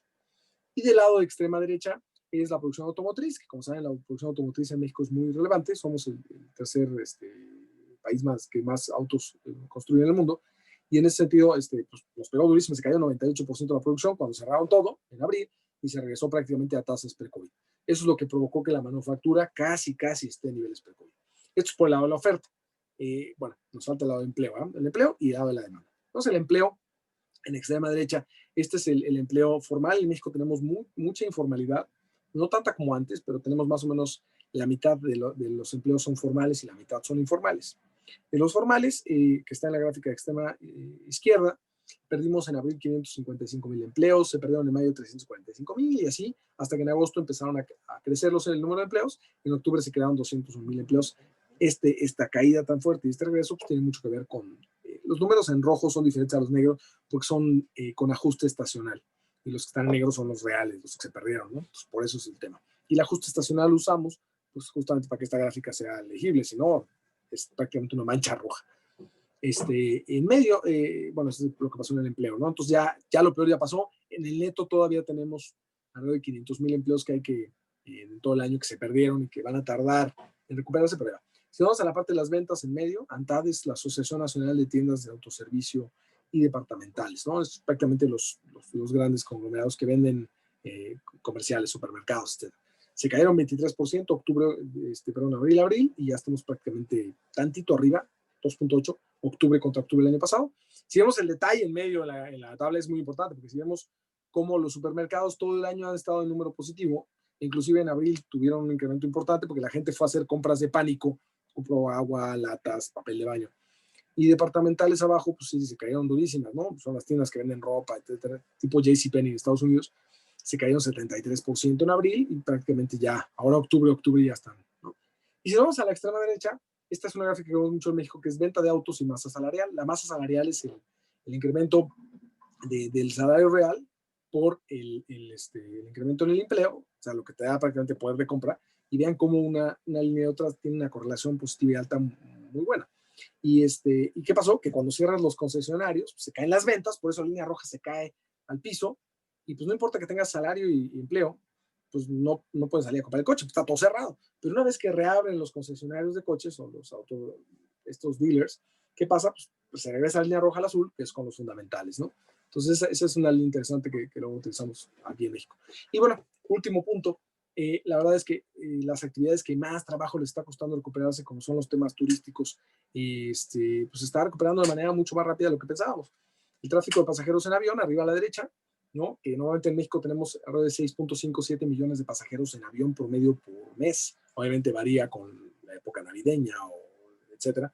Se cayó prácticamente casi a cero en abril y mayo, ya estamos en 4 millones en agosto, ya va a salir la cifra de septiembre, lo cual pues todavía es un número bajo, pero pues, se está recuperando, aunque no hay vacuna. Y la ocupación hotelera, que en México andábamos sobre 65% mensual promedio, se nos cayó a cero en abril y mayo, y ya está cerca del 20% en agosto. Entonces, pues es un número bajo, pero también se ha recuperado. O sea, la gente sí, a pesar de muy poquito, sí está de repente viajando, se está quedando en algún hotel.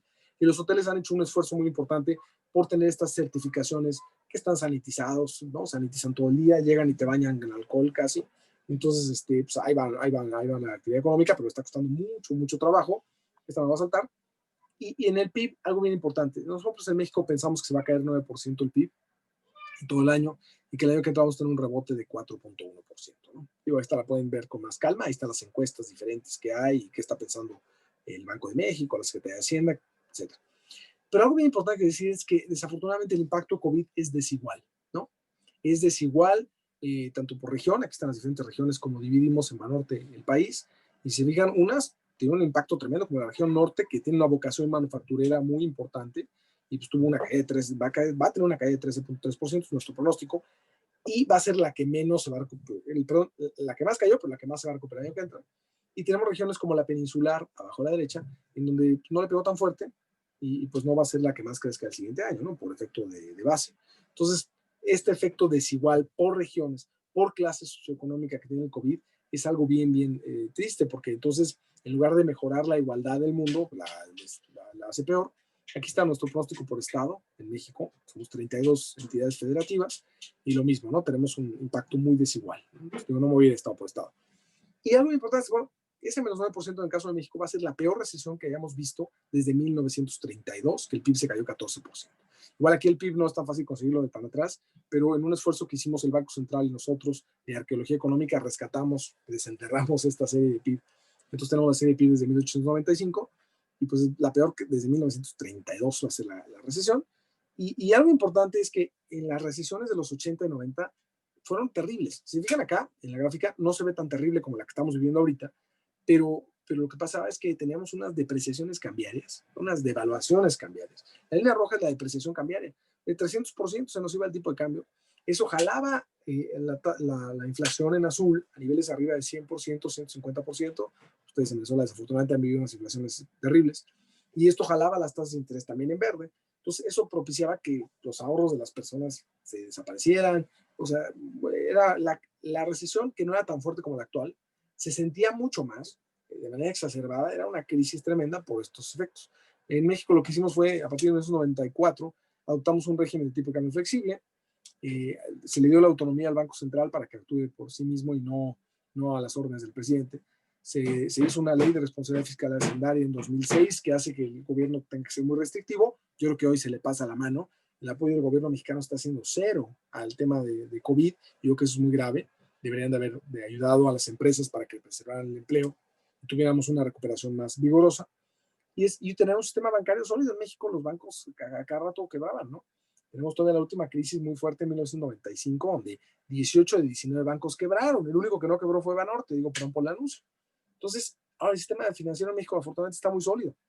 Si vemos la capitalización del lado izquierdo, la capitalización por Basilea III, que es el requerimiento más restrictivo que hay, México fue el primer país que lo cumplió. Necesitábamos 8.5% de capitalización, capital dividido entre los activos, que los activos de los bancos normalmente es el crédito. Entonces, lo tenemos el mínimo 8.5 y en México el promedio ponderado de los 50 bancos que somos en México es de 17, ¿no? Entonces, realmente estamos casi al doble, ¿no? En el caso de Banorte estamos arriba de 20. Y además, si vemos la morosidad arriba a la derecha, está afortunadamente muy baja la cartera vencida. Y es probable que ahorita que dimos programas de apoyo, pues mucha gente dejó de pagar y no pasa nada, pero en el momento en que se acaben los programas, van a dejar de pagar y la morosidad se va a subir. Y aún así, afortunadamente, la cobertura que tenemos los bancos abajo a la derecha, que es cuánto tenemos de reservas entre la cartera vencida, dividido, estamos 1.7 veces, 170%. Entonces, 1.7 veces toda la cartera vencida. Entonces, afortunadamente, se ve es un mercado financiero, no es muy grande el mercado financiero en México, es chico porque precisamente con tanta regulación no ha crecido tanto, pero eso ha sido muy, muy importante. Ahora, ¿cómo hace la recuperación? Y este es prácticamente las últimas dos láminas que presento. Aquí lo que vemos es la recuperación, hay que verla en estos sentidos.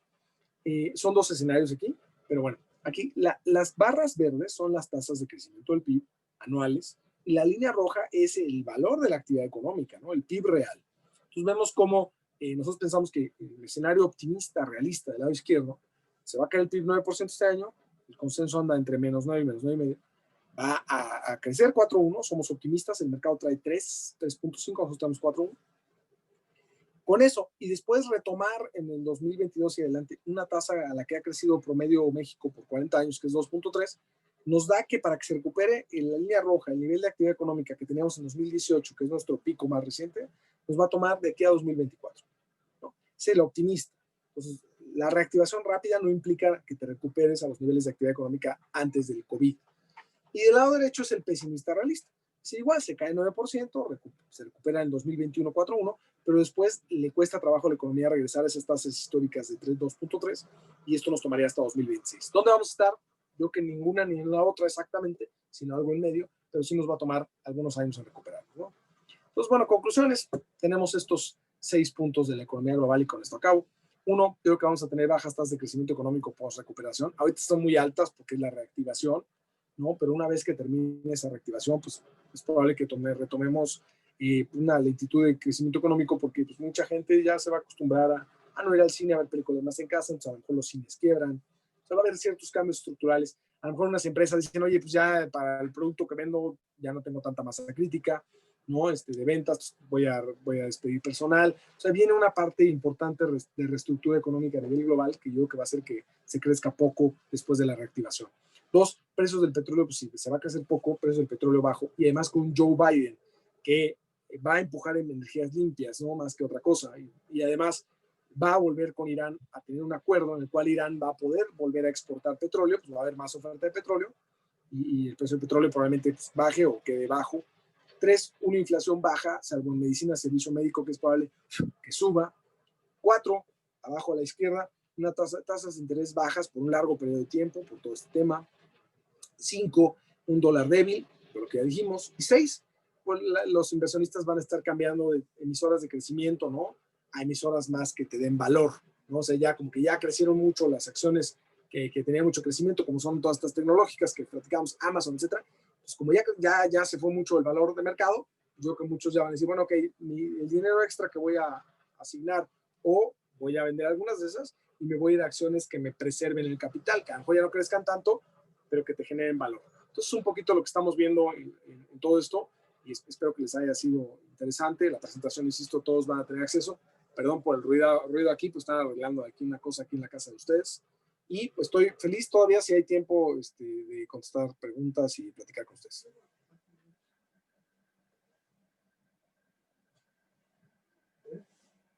Venga, estimado Mar, ¿quieres que veamos las preguntas del chat o quieres tú escoger algunas?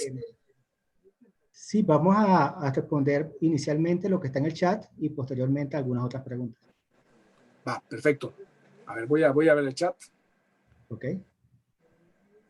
Dice aquí, ¿cómo es el apoyo del gobierno mexicano a los desempleados o a la economía informal? No hay apoyo. Desafortunadamente, el gobierno actual, a pesar de ser un gobierno considerado de izquierda, realmente no lo es. O sea, Andrés Manuel López Obrador es un presidente que lo que ha hecho es juntar ideología, o más bien políticas de izquierda y derecha, las puso todas juntas, no importó de la ideología, y las puso en un libro que se llama La Salida, y ha seguido al pie de la letra del guión. Entonces, en eso, sí, uno de las 3 cosas que está haciendo, porque uno fue revertir reformas, se echa para atrás reformas que se habían hecho en el pasado, y por ejemplo la reforma energética que permitía al sector privado participar en la energía, la está echando para atrás, ¿no? La reforma educativa la está echando para atrás, ya la echó para atrás, perdón.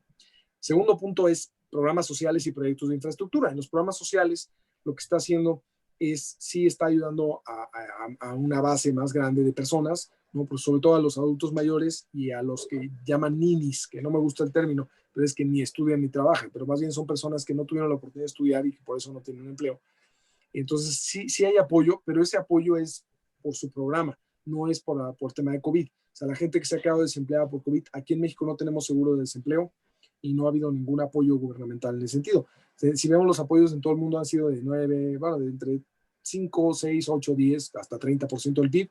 En México ha sido de 1.6 puntos del PIB y realmente fue otorgando créditos de montos muy, muy, muy bajos a empresas para que pudieran tener liquidez, pero pues que no, o sea, fue muy poco dinero, no lo van a poder pagar. Y entonces no ha sido bien desafortunado porque la verdad ha habido al día de ayer más o menos 6,700 empresas que cerraron sus puertas en los últimos 6 meses, ¿no? Pero bueno, esa es una primera pregunta. Segunda, dice, ¿y en el sector de educación apoya o subsidio a los estudiantes de bajos recursos en términos de tecnología y conexión? 0. No ha habido apoyo. Hay todo un programa de que quiere que haya el presidente de Internet para todos en México. No se ha instrumentado. Entonces, afortunadamente, no. De hecho, muchas de las clases se están pasando por televisión. O sea, había señal de televisión, no por Internet, porque mucha gente con lo que cuenta es con televisión, no con computadoras, etc. Ha habido esfuerzos privados muy importantes de que están juntando computadoras, etcétera, para mandarlas a que sirvan, ¿no? Etcétera, mandarlo a diferentes comunidades para que puedan tener clases por Internet, acceso a Internet también. pero no esfuerzo del gobierno o nada. Otra pregunta que llega, dice, ¿qué sectores se benefician y cuáles se perjudican con el COVID? Pues eso es bien interesante. Normalmente los que se benefician son los sectores que pueden, pues de salud, ¿no? Sin duda, los sectores que pueden entregar comida rápida, todo lo que tiene que ver con delivery o entrega en casa, ¿no? Todo lo que no tenga que ver con aglomeración, ¿no? Y, por ejemplo, arreglos en casa. Mucha gente que ahora pasa más tiempo en la casa, pues quiere tener una casa más bonita, entonces todo el tema de arreglo en casa también se beneficia. Estos son los sectores que más se benefician. También se beneficia el sector inmobiliario de casas o departamentos fuera de la ciudad, porque mucha gente piensa que ya esto de hacer oficina en casa o home office o teletrabajo llegó para quedarse, entonces prefiere vivir en un lugar más bonito, lejos de la contaminación y de la ciudad, y ya no tiene que ir tanto a trabajar y desde ahí conectarse.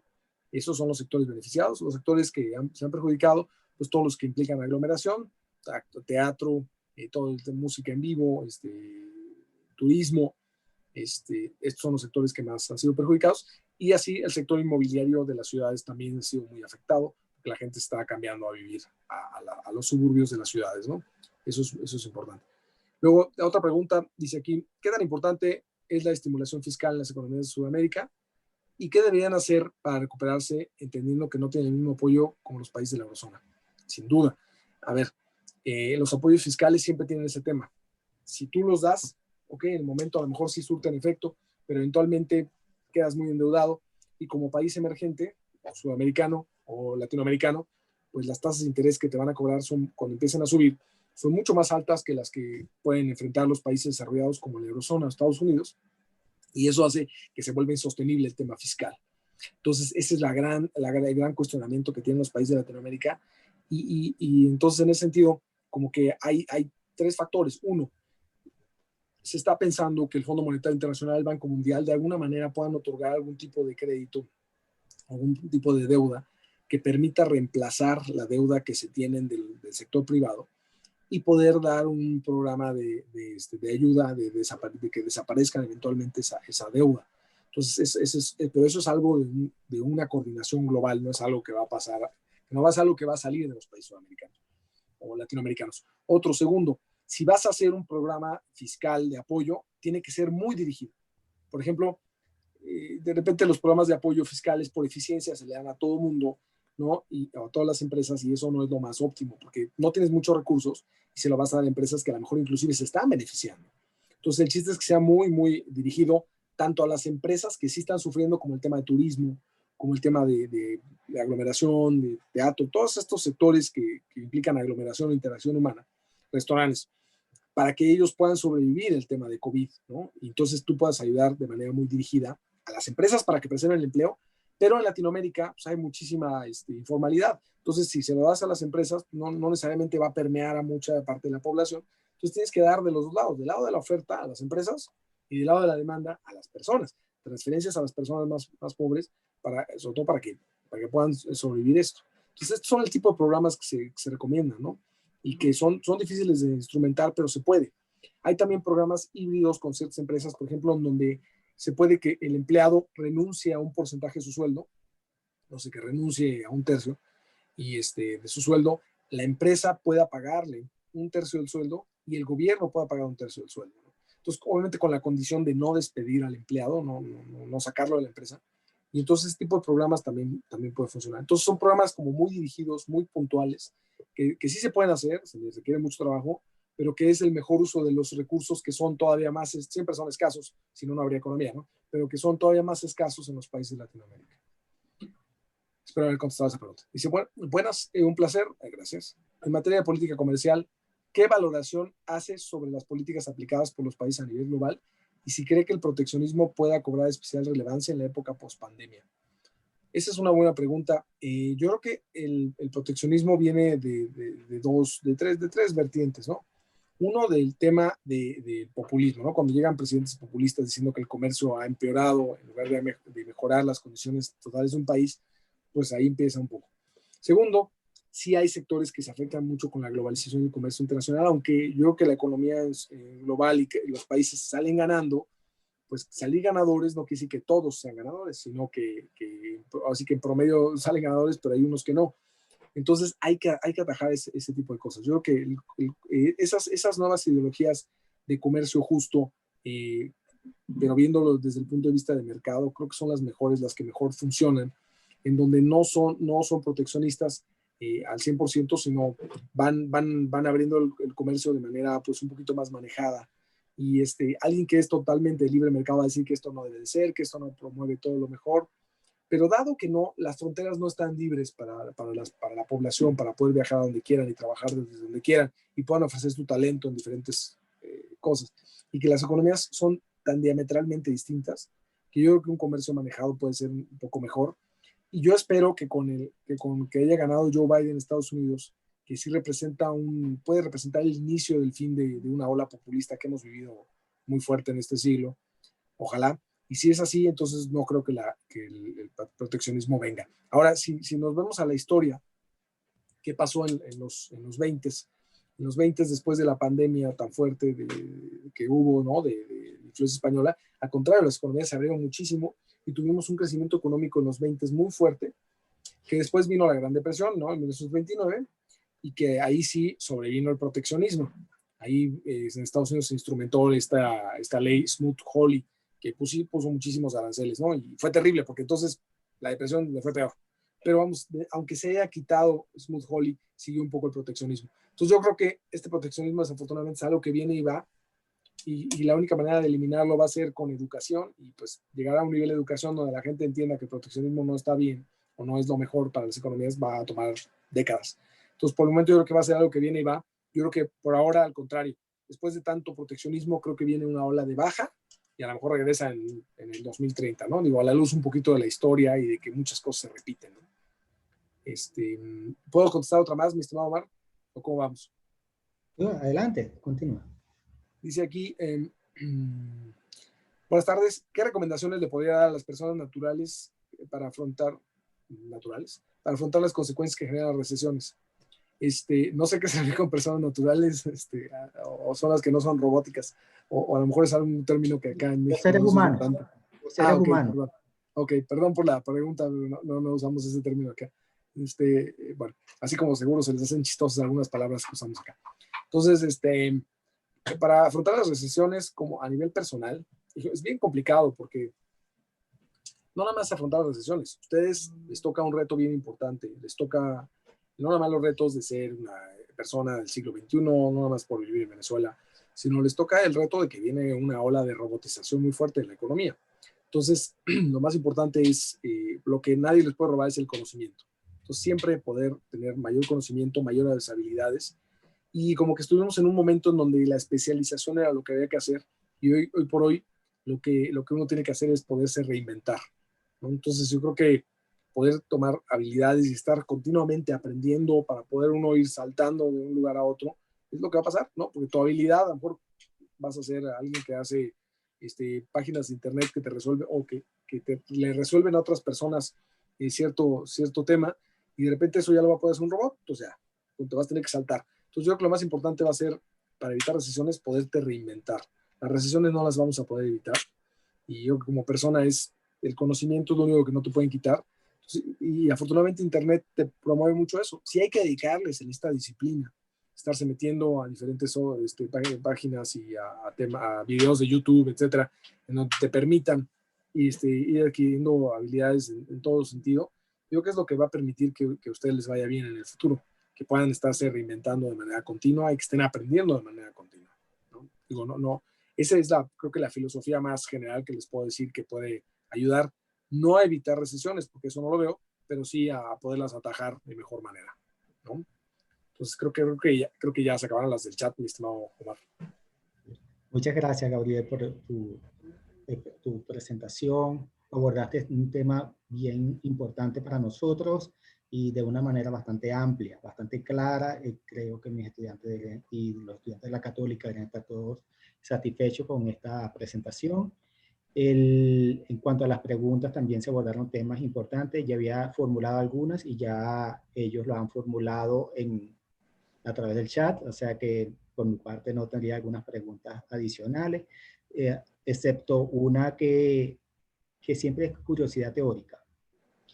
la percepción que tú tienes sobre el impacto del COVID-19 sobre la economía van más hacia el lado de la oferta o hacia el lado de la demanda? Muy buena pregunta. Mira, mira, te voy a contestar la clásica, pero creo que así es. Creo que es de los dos lados. O sea, es una oferta, es un choque de oferta tremendo porque no te impiden trabajar, ¿no? Con todo el confinamiento, distanciamiento social, pero no nada más es esa. O sea, una vez que abres, tienes el choque de la demanda de la gente que se siente pues con mucho miedo al no haber vacuna, de ir a comprar o de salir a la calle o de ir a un restaurante, inclusive pues pensando en que puede perder su empleo, no consumen mucho, ¿no? Las personas que más podrían consumir dejan de consumir por todo este miedo. Entonces yo creo que es un choque dual, ¿eh? No creo que venga, no creo que sea más de un lado que del otro, yo creo que es un choque dual sin lugar a dudas. Así es, esa es mi percepción también, es que estamos viendo algo muy inédito, ¿no? Y de paso que viene de algo muy exógeno a la economía, de alguna manera, una pandemia, o sea, no es como la crisis financiera del 2008, en la cual nosotros podríamos decir es que las causas se originaron dentro de la misma economía, el comportamiento de la economía, pero en este caso no, estamos hablando de algo que viene del sector salud, probablemente indirectamente hayamos provocado algo de esto por la vía de la contaminación, pero sería un poco difícil de comprobar en estos momentos. Claro, porque por la contaminación se pudieron haber derretido algunos de estos hielos del permafrost, ¿no? Que están permanentemente, digamos, en hielo, y ahí hay virus escondidos que han estado saliendo, pero aparentemente no salió de ahí, salió de un murciélago que se comió un ciudadano chino, ¿no? Entonces, digo, al final es parte de la economía y lección 1, no comamos murciélago.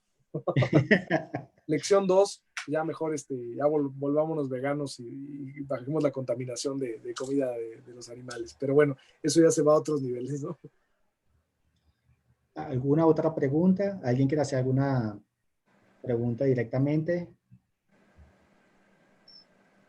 Bueno, si no es así, entonces damos por concluida la sesión de hoy. Gracias, Gabriel Casillas, por habernos acompañado en esta dinámica de hoy. Muchas gracias. Total, muchas gracias a ti, Omar, y a la universidad y a Alejandra por la invitación. Lo aprecio mucho, además del gusto de verte. Y cualquier cosa, pues digo, tengo Twitter, me pueden escribir, lo que sea. Feliz de platicar con ustedes. Y si me vuelven a invitar, pues me dará mucho gusto participar. Te mando un abrazo, estimado Omar, y les deseo mucha salud y todo lo mejor a todos. Es recíproco. Gracias. Chévere, muchas gracias. Hasta luego, cuídense. Gracias. Igualmente, todo lo mejor. Cuídense mucho. Hasta luego. Hasta luego. Chao. Chao.